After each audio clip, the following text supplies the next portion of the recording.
अगर आप अपने आप को स्वस्थ रखना चाहते हैं, अपने परिवार को स्वस्थ रखना चाहते हैं, तो 3 चीज़ों से अपने आप को ज़रूर बचा कर रखें, उससे अपने आप को दूर रखें। अगर आपके किचन में, अगर आपके रसोई घर में ये 3 चीज़ें हैं, तो आपके स्वास्थ्य पे, आपके परिवार के स्वास्थ्य पे, आपके बच्चों के स्वास्थ्य पे बहुत बुरा असर होने वाला है। और ख़ास बात यह है कि वो तीनों चीज़ें सफ़ेद होती हैं। पहली चीज़ सफ़ेद चीनी, दूसरी सफ़ेद नमक और तीसरी चीज़ है सफ़ेद चावल। सफ़ेद चीनी, सफ़ेद नमक और सफ़ेद चावल, इनसे अपने आप को जितनी ज़्यादा बचा कर रखेंगे उतना ही फ़ायदा होगा। जब चावल के ऊपर का पॉलिश उतर जाता है तो धीरे धीरे उसकी जो पौष्टिकता है वो ख़त्म हो जाती है, क्योंकि आपने देखा होगा ब्रान ऑयल बनाया जाता है। ब्रान ऑयल बहुत पौष्टिक होता है, वो चावल के ऊपर के लेयर के बाहर निकालने से उस तेल को बनाया जाता है। यानी कि ब्रान ऑयल निकालने में जो पौष्टिकता होती है वो पूरा का पूरा चावल के ऊपर की सारी पौष्टिकता हट जाती है। तो चावल, सफ़ेद चावल देखने में तो सुंदर लगता है, लेकिन वो स्वास्थ्यकर नहीं होता है। जो लोग अग्निहोत्र करते हैं, हवन करते हैं, उसमें भी चावल डाला जाता है। माना गया है शोध संस्थानों के द्वारा कि अग्निहोत्र में अगर पॉलिश्ड चावल को अग्नि में डाला जाता है तो उसकी कोई पौष्टिकता या वायु का शुद्धिकरण, वातावरण का शुद्धिकरण नहीं प्राप्त हो पाता है। सफ़ेद चावल की हालत तो ऐसी है कि बिना पॉलिश्ड वाले, अनपॉलिश्ड चावल को ही कई ऐसे बड़े दुकानदार हैं जो बड़े समझदार हैं, वो शुगर फ्री चावल करके बेचते हैं और काफ़ी महंगे कीमत पे उसे बेचते हैं। तो बिना पॉलिश वाला चावल ही आपके लिए फ़ायदेमंद है। चावल की शक्ल सूरत अच्छी हो ना हो, लेकिन निश्चित है आपकी वो शक्ल सूरत अच्छी कर देगी। और जो चावल बहुत सुंदर दिखाई दे रहा है, बहुत पॉलिश्ड वाला और बहुत सफ़ेद चमक वाला चावल है, वो आपके जीवन की चमक को ख़त्म कर देगा, वो आपके शरीर की चमक को ख़त्म कर देगा। तो सफ़ेद चावल से अपने आप को बचाएं। और हो सके तो आप जो बॉयल्ड राइस है, जिसको हम कई जगहों पे उसना चावल कहते हैं, बॉयल्ड राइस, एक बार बॉयल किया हुआ राइस होता है, वो धान को बॉयल करने के बाद जब उससे चावल बनाया जाता है तो उसे बॉयल्ड राइस कहते हैं। बॉयल्ड राइस सबसे ज़्यादा फ़ायदेमंद है। डायबिटीज़ के मरीजों के ऊपर भी उसका बहुत सुंदर प्रभाव पड़ता है।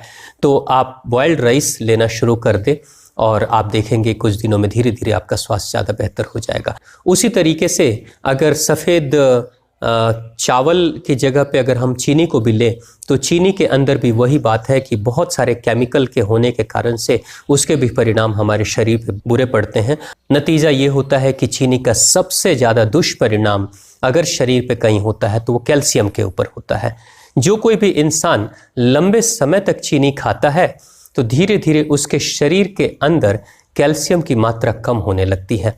जैसे अक्सर देखा जाता है कि छोटे बच्चे अगर बचपन से उनको चीनी खिलाया जाए और चीनी खाने की उनकी आदत अगर बढ़ जाए तो धीरे धीरे उनके शरीर के अंदर जो कैल्शियम की मात्रा कम होने लगती है। और कैल्शियम की मात्रा कम होने का नतीजा ये होता है कि शरीर में जो बढ़त होनी चाहिए वो कम होने लगती है। यानी हमारे शरीर का जो स्ट्रक्चर है, जो पूरा का पूरा स्ट्रक्चर खड़ा है कैल्शियम के बेस पे, वो कैल्शियम का बेस ही धीरे धीरे खत्म होने लगता है। तो चीनी इतनी नुकसानदेह है कि वो सबसे ज़्यादा असर करती है, सबसे बुरा असर करती है वो हमारे शरीर के कैल्शियम के ऊपर। और आपको भी पता है कि 40 वर्ष की उम्र के बाद से कैल्शियम की बढ़ने की जो मात्रा है वो कम हो जाती है। शरीर कैल्शियम बनाना कम कर देता है। यानी कि जो स्टोर बचपन से कैल्शियम हमारे शरीर में, वही शरीर के अंतिम समय तक, जीवन के अंतिम समय तक वही कैल्शियम हमारे साथ रहने वाला है। लेकिन 40 वर्ष की उम्र के बाद भी अगर कोई इंसान चाय पी रहा है और साथ में चीनी का भी सेवन कर रहा है तो अपने शरीर के अंदर स्टोर्ड कैल्शियम को ही वो धीरे धीरे सेंध लगा रहा है। दीमक की तरह चीनी और चाय पत्ती उसके कैल्शियम को खत्म कर रही है। और तीसरी चीज़ सफ़ेद नमक। सफ़ेद नमक जब हम खाते हैं, जैसे आजकल बहुत प्रचार प्रसार चल रहा है आयोडाइज नमक, जिसमें ज़्यादा मात्रा में जो आयोडीन से भरा हुआ है। आपने देखा होगा कि कुछ साल पहले जब हम लोग ढेले वाला नमक इस्तेमाल करते थे तो उस समय बीमारियां कम थी हमारे घरों में, समाज में, या इवन गाँवों में भी बीमारियां बहुत कम थी। और जब से ये सफ़ेद फ्री फ्लो सफ़ेद नमक की शुरुआत हुई है तब से आपने देखा है थायराइड की प्रॉब्लम बहुत तेज़ी से बढ़ रही है। तो सफ़ेद नमक। अब यहाँ एक जो बात आपने भी गौर किया होगा कि नमक की एक खास प्रकृति है कि नमक को खुले में अगर रख दिया जाए, जैसे वायु के संपर्क में रख दिया जाए तो नमक में नमी आ जाती है। लेकिन आपने देखा होगा फ्री फ्लो वाले सफ़ेद नमक को जब आप खुले में वायु के संपर्क में रख देते हैं तो भी उसमें नमी नहीं आती है। यानी फ्री फ्लो नमक के माध्यम से पूरे नमक की प्रकृति को ही बदल दिया जाता है। और नमक की प्रकृति जब बदल जाती है और उस नमक का सेवन हम करते हैं तो निश्चित तौर से हमारी भी शरीर की प्रकृति बदल जाएगी।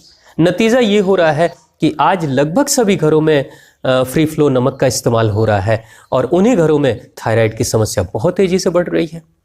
तो बेहतर तो यही होगा कि वही जो ढेले वाला नमक हुआ करता था, आज भी अपने समाज में, अपने गांव में, अपने घरों में, अपने दुकानदारों से जाकर आप बोलेंगे कि मुझे ढेले वाला नमक चाहिए, तो फिर से वो ढेले वाला नमक आना शुरू हो जाएगा। नहीं तो आप सेंधा नमक का भी इस्तेमाल कर सकते हैं, लेकिन इस फ्री फ्लो वाले नमक से बचने की कोशिश करें।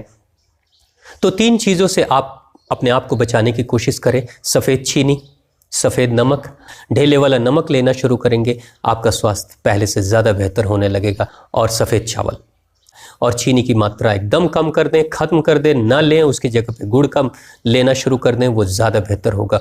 जब से चीनी की शुरुआत ज़्यादा हुई है तब से देखा जा रहा है कि बीमारियां बहुत तेज़ी से बढ़ी हैं। जिन देशों में चीनी और चीनी से बने हुए प्रोडक्ट्स नहीं बिकते हैं वहाँ के लोग ज़्यादा स्वस्थ रहते हैं। उनके दांत, उनकी आंतें, उनकी हड्डियां ज़्यादा मजबूत होती हैं और दांतों के ख़राब होने के चांसेस भी बहुत कम हो जाते हैं।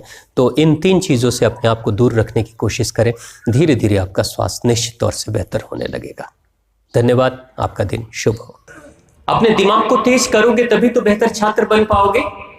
अब माइंड को बेहतर करने के लिए क्या करना चाहिए?